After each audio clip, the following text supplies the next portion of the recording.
I've actually painted it all now, so that's the station map, and I then welded on an extra bracket on here, and I've put a riv nut.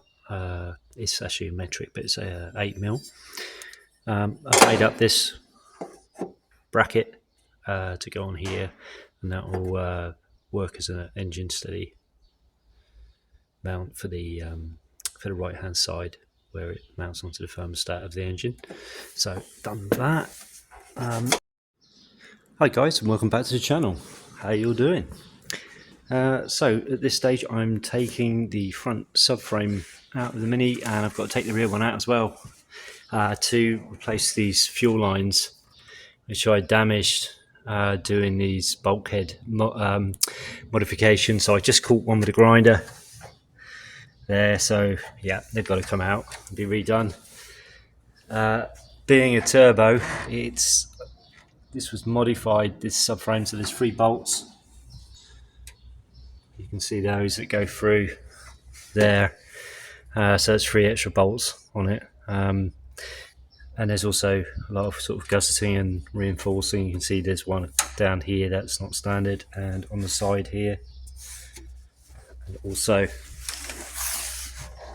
I don't know if you can see that, underneath as well, there's a gusset that goes through there.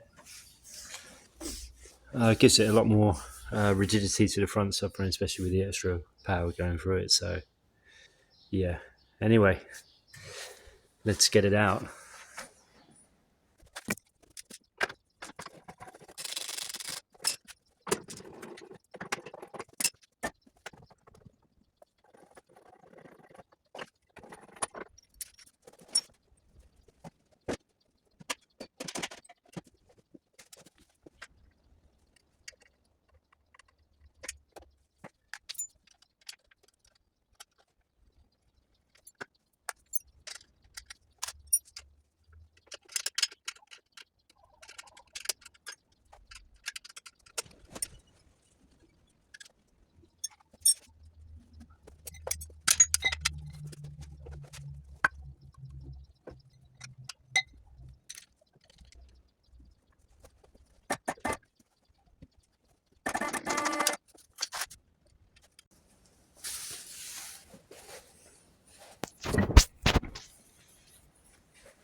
Okay, so that's the front subframe out. The rear ones are going to be a little bit more difficult because I've got to take the fuel tank out to get to the top of the strut. So you have to remove the 2 struts before you can release the rear subframe. So yeah, so that's the next job.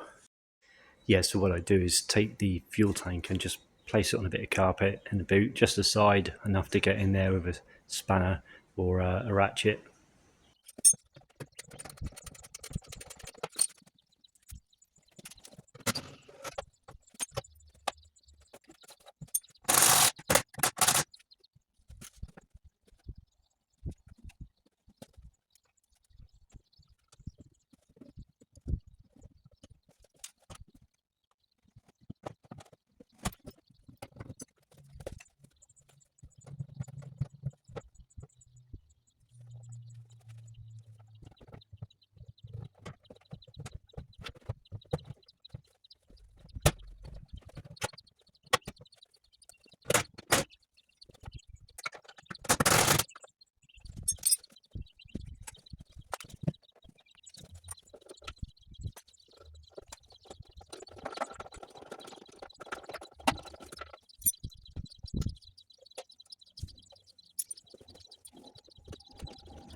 Okay, so that's the rear subframe off. It was quite easy because all the bolts were quite fresh and covered in grease and stuff. So yeah, they all come undone really easy.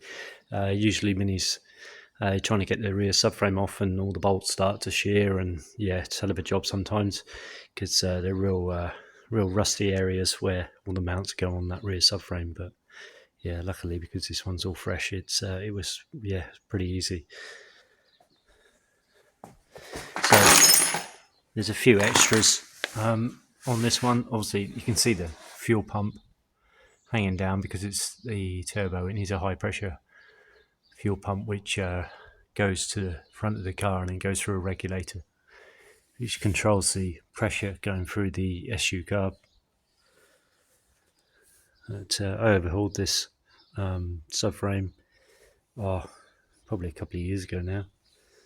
So I stripped it right back. I think I had it sandblasted actually, and then it was a 2-pack epoxy and 2-pack like a commercial top coat on it as well. It's holding up okay. Still looks apart from the dust all over it, but still looks fairly shiny. And on the underneath of the car, what I didn't use Raptor or anything like that. Although there's a texture on it, I just used a roller.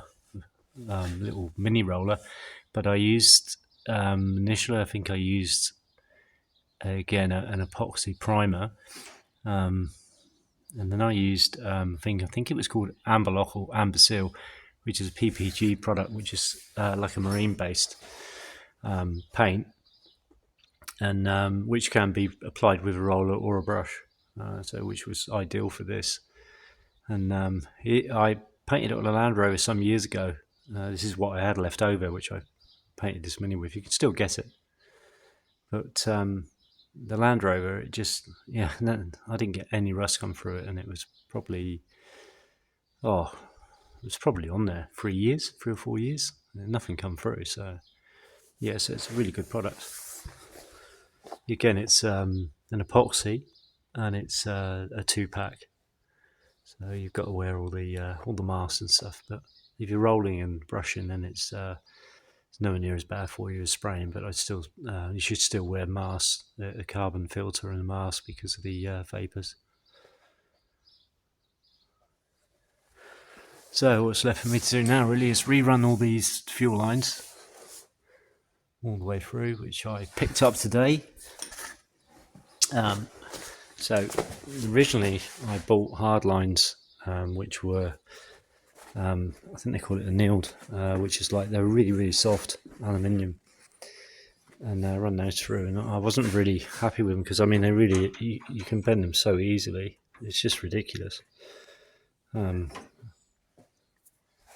So I bought I think it's 6061 aluminium, which is the same profile, exactly the same size, so I can still use all my hardline fittings on there, and I just use a pipe bender this time to form that round. But you can see that the original there is quite dull, and the new stuff is quite shiny. But that's how that stuff came in a roll, and it comes in a roll as well. That's the thing, you just unravel it and try and straighten it out, whereas the other's a lot more rigid, and it should, once you form the bend in it, it should stay where it is. So I might put some heat into it as well before I bend it, because that would just really help to manipulate the aluminium and bend it into shape. So hopefully over this weekend I should get all the fuel lines back in and all the subframes back on, which is that'll be absolutely awesome, because then I can drop the engine in and start really connecting them back up together. The wiring loom, it's all been ripped out, and I've given that to my son. He's going to make the wiring in for me. He's an avionics engineer, so he's doing a really good job of the wiring loom. I shouldn't have bothered, to be honest. I should have just given it to him to put together, because he's doing such a good job of it. But I guess that's his trade. That's what he does. So anyway, I'll post more videos as and when I do more work on the cars. Cheers for now, guys. Thanks for watching.